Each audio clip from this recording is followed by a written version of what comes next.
Greetings, ladies and gentlemen, and welcome to this latest edition of Tales from Outer Space, where I take stories from across the internet and read them for your entertainment.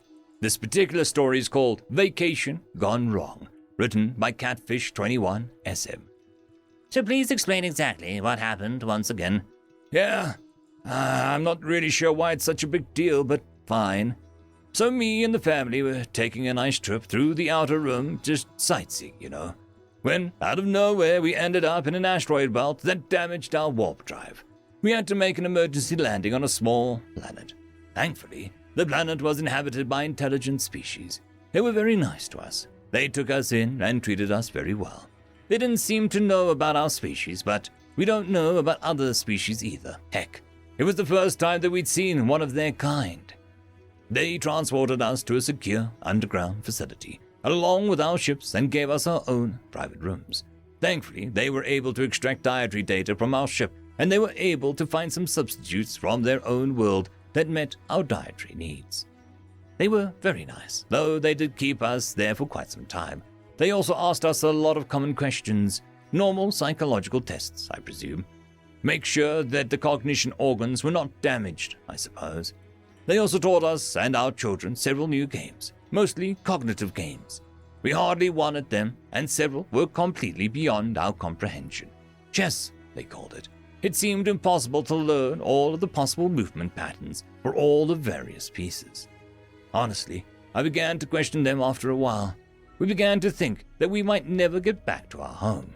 They claimed to be working on our warp drive, but it took them far longer than it should have. We offered to work off the price of the drive repairs. However, they insisted that our cooperation with them was more than enough. We didn't do anything, we just accepted their kindness. It was strange that they wouldn't let us travel outside, however. After showing us the dangerous weather patterns on their home world, along with several of their predatory species, we realized why it was so dangerous. They explained that they didn't want their precious guests to get hurt. If I'm being honest with you, we were quite annoyed that it took them so long to make the repairs. It was also our fault for not having the appropriate insurance on our craft, and they were doing all of that for free from the kindness of their own hearts. Sorry, that was one of their own sayings. I believe that it's their emotional regulating organ. Anyway, it took them over 2 of their world years, but they finally got our warp drive repaired and sent us on our way. With ample supplies, might I add. They must be the most caring and sensitive race in the galaxy that we've felt like honored guests our entire stay. I mean, our accommodations left much to be desired for sure. However, under the circumstances, I'm sure that they gave us the best that they had to offer. Thank you.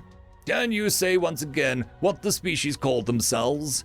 Sure, they refer to themselves as humans. Humans, you say? And the coordinates saved in your ship for their homeworlds are correct? Yes, Why the interrogation? Did we do something wrong, or are they wanting their money from their repairs? No. We're just trying to find out what happened. Well, if that's all you need, then I've already told you everything several times. I would like to go now. Sure, that's fine. I think we have everything that we need.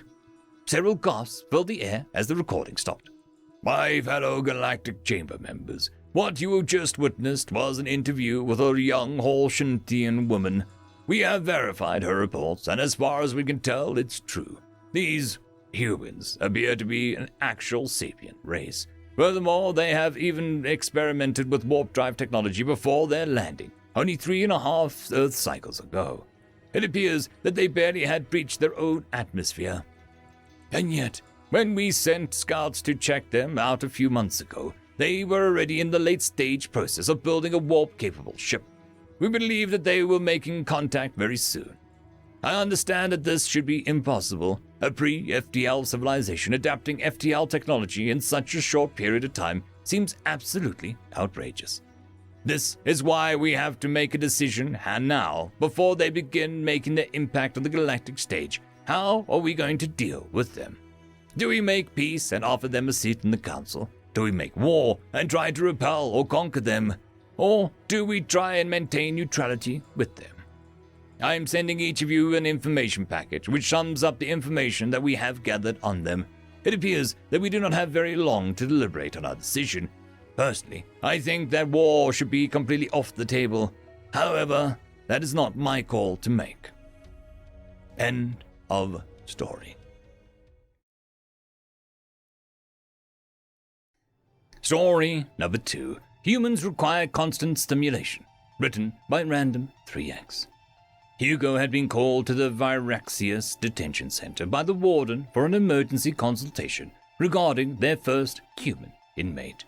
He was especially confused as to what it was regarding, as he had heard the council system's judicial branch was incredibly well maintained, that any issue was unlikely. As the transport landed on the landing pad, Hugo could see the warden of the facility there to welcome him. He was a Dripsius, a strange race of semi-liquid beings that utilized mechanical suits to interact with, as they put it, stone beings. Ah, Dr. Hugo, this one welcomes you, the warden said, holding out a cybernetic hand, which Hugo took in his own. Nice to meet you, Warden Blicky, Sius Verus Ticalian, Hugo replied, trying his best to pronounce the warden's name despite his human physiology, making the attempt nigh impossible. Yeah, I appreciate the attempt to say my name, Dr. Hugo, but please just call me Warden and save both of our dignities, he replied with a good-natured chuckle. Thank you. I was always taught to at least attempt to say a name at least once, a sign of respect and all. I appreciate your consideration. Now, I understand that you're having an issue with your first human prisoner. Yes, the warden said, nodding to the glass dome that contained what appeared to be a brain and half a dozen eyes.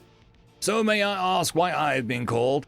Yes, it is quite strange situation, the warden began, as he led the way to an auto train that was waiting to take them to a different part of the facility. We understand you humans are a social species, so he was placed in the interaction wing of the prison. Hugo nodded as he read the proverbial data slate that brought up the details of the prisoner. His name was Michael, and he was only in for petty theft. He was, if anything, lucky to be placed here and not in one of the human-run prisons. Supposedly, he was meant to be bridging a placement to act as a flagship for more humans to receive rehabilitation at the facility. That is good, Hugo nodded, responding to the warden's explanation. Isolation can lead to negative side effects. I can see that he has been showing signs of serious mental instability. Can I ask how long he's been allowed to interact with other prisoners? Not at all yet. We were following our standard quarantine procedure, so he was just isolated to his cell for 4 weeks. But he rapidly declined mentally, so we were reluctant to allow him access to others before your assistance had been provided. Hugo nodded, along as he read more of the file. It seemed that he had become almost entirely broken, with even an event of attempted harm. But yes, isolation was problematic. He was informed that it was only temporary. As he pondered this, the auto train began to slow to a stop as they reached the section where he was being held. Is there an observation window into his cell? Hugo asked, to which the warden again bobbed his head. Yes. We were hoping a member of his species would help us identify what is happening. I am loath to allow even a single offender to suffer under my watch. An admirable ideology. Shame many of my race struggle to hold to it, Hugo replied with a sigh as they arrived at the cell for new arrivals, where Michael was still being held. The warden held out his mechanical hand and a small key extended from his pointer finger. Plugging it into a corresponding slot, a shutter lifted up, revealing a window into the cell. Hugo had been told that they used hidden windows to observe the prisoners. This was not what shocked him. What shocked him was the cell Michael was in. It was something that he'd only read case studies on. It was, if anything, a pitiable situation for a poor man who was rocking back and forth in a restraint jacket after he had attempted to injure himself. I can already identify the problem, Hugo said. You can? The warden said, surprised. I cannot see any issues with the cell. Yes, it is adequate for physical needs, but the thing with us humans is we require constant stimulation. What you have there, Hugo began as he gestured to the room just beyond the glass, is something that we would use to torture someone. Torture? Warden seemed utterly shocked and dismayed at the revelation. Yes, it is a thing we call a white room torture, Hugo explained as he again gestured to the cell. The entire room, from the bedding to the desk, every single thing in the room was snow white. But it is a clinical color. Indeed it is, but as I said, we require stimulation. In the past, certain states would lock dissidents into rooms like these, and the sheer lack of mental stimulation can cause the mind to implode upon itself. Is that so? The warden muttered, holding a hand out to the window in what Hugo could recognize as a sympathetic manner. Yes, nothing worse for a human than to be trapped with our own thoughts. There was even a study where humans were left in a room with nothing to stimulate them but a button that would electrocute them if they touched it. I assume the humans, in their desperation for stimulation, would press the button, then wallow as they would not press it a second time. The warden guessed. Well, many pressed it multiple times. The human need for stimulation is so bad that we'll even embrace pain just to get our fix. You make it sound like your race is addicted to such things, the human replied with a chuckle. We very much are. I would suggest that future human prisoners have a variety of colors for their cells. Also, grant them access to at least an entertainment system of some kind. Would they not prefer meditation? That is part of the purpose of the spare rooms, after all. Hugo shook his head. No, we humans are fine with relaxing through meditation, but with nothing else, it would still have more negatives. Can we still help him? I feel awful to learn that our facility has left him like this. Some therapy and a few books or videos. Give him something to get his mind focused on, and it should hopefully help. I appreciate the help. I was worried that he had some undiagnosed illness. I can only hope that we rectify these issues before our second prisoner. As do I, Warden. As do I. End of story.